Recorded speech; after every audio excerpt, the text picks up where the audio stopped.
Deborah, have you ever noticed how Nigerian political campaigns just hit different? I mean, the sheer energy, the music, the crowds, the promises that just feel so grand. Oh, absolutely, Eze. It's like a national festival, isn't it?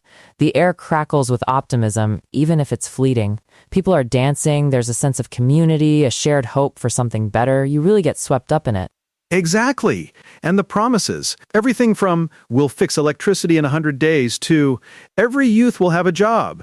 It's like they've got this magic wand they're just waiting to wave. You feel that governing energy in those moments, right?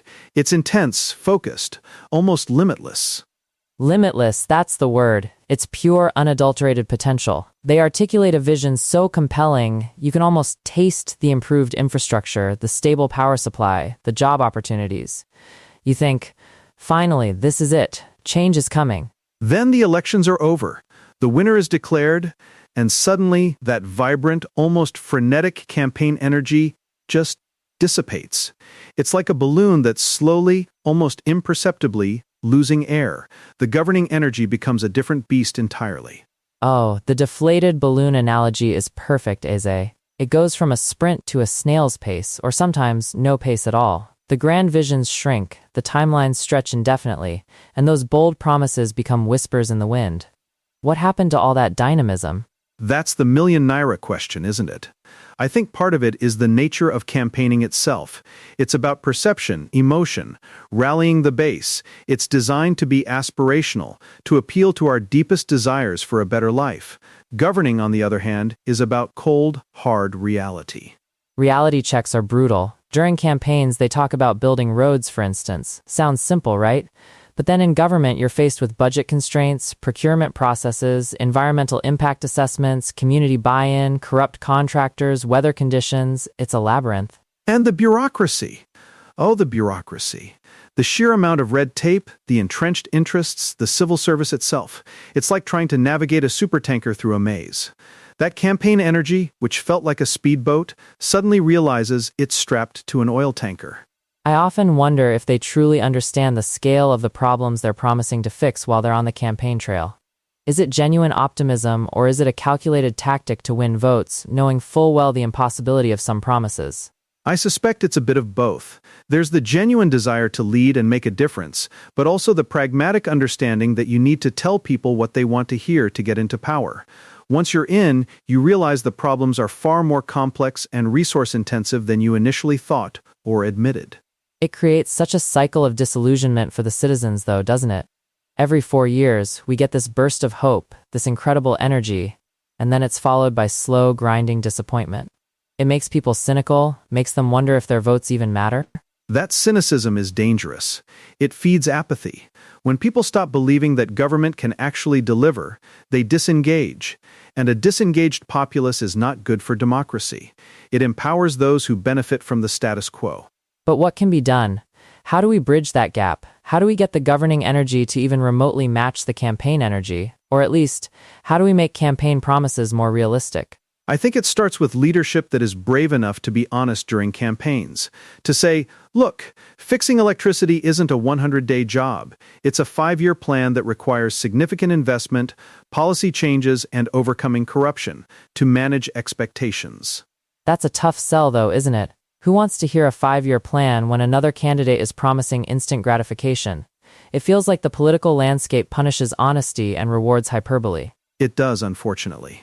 But perhaps we, as citizens, also need to evolve. We need to become more discerning voters. We need to question those grandiose promises, demand more detailed plans, and hold our leaders accountable not just for promises but for progress. That's a good point. We often get caught up in the charisma, the performance. Maybe it's time to demand substance over style, to ask, how will you achieve this, instead of just cheering for what will you do. Exactly. And for those in power, it means shifting from a campaign mindset of winning hearts and minds to a governing mindset of solving complex problems. It requires different skill sets, different temperament. It's less about rallies and more about policy papers, consultations, and tough decisions. It also requires resisting the urge to get distracted by the next election cycle.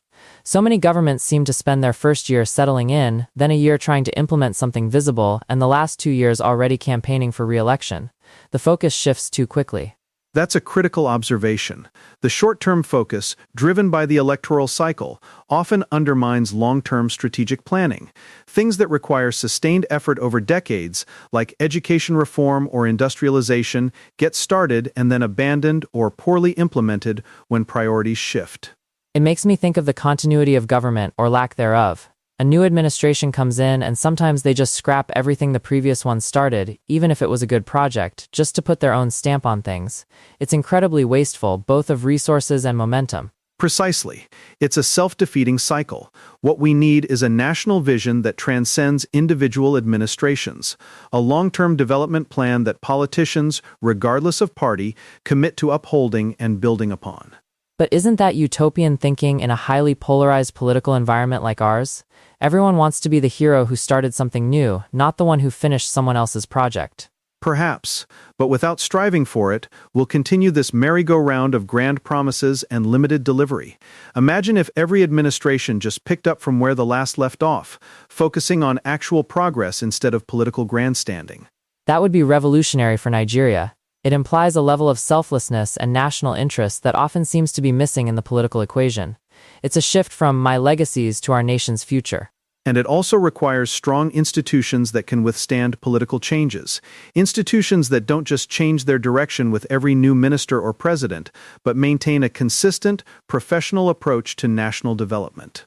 So, it's not just about the leaders but the system itself. Building robust civil service, independent judiciary, anti-corruption bodies that actually work, things that are not glamorous, not rally-worthy, but absolutely essential for good governance. Exactly. The campaign energy is like the spark, but the governing energy is the sustained fire that cooks the meal. You need both, but the latter requires more patience, more grit, and less showmanship. It's a different kind of heroism, isn't it? The unsung heroes who work diligently behind the scenes, hammering out policies, ensuring due process, rather than the ones shouting from the podiums. We need to value that governing effort more. And we, the citizens, need to demand it. We need to shift our focus from the flashy promises to the tangible, even if incremental progress. It's not as exciting, but it's what builds nations. So true, Eze. Perhaps the real power isn't in making promises, but in consistently delivering on even the smallest ones. That's where true governing energy lies, and that's what will eventually restore faith in our political system. Here's to hoping we see more of that quiet, consistent governing energy take center stage in Nigeria. Thanks for this insightful chat, Deborah. Always a pleasure, Eze. Let's keep demanding more from our leaders and ourselves in the journey towards a better Nigeria.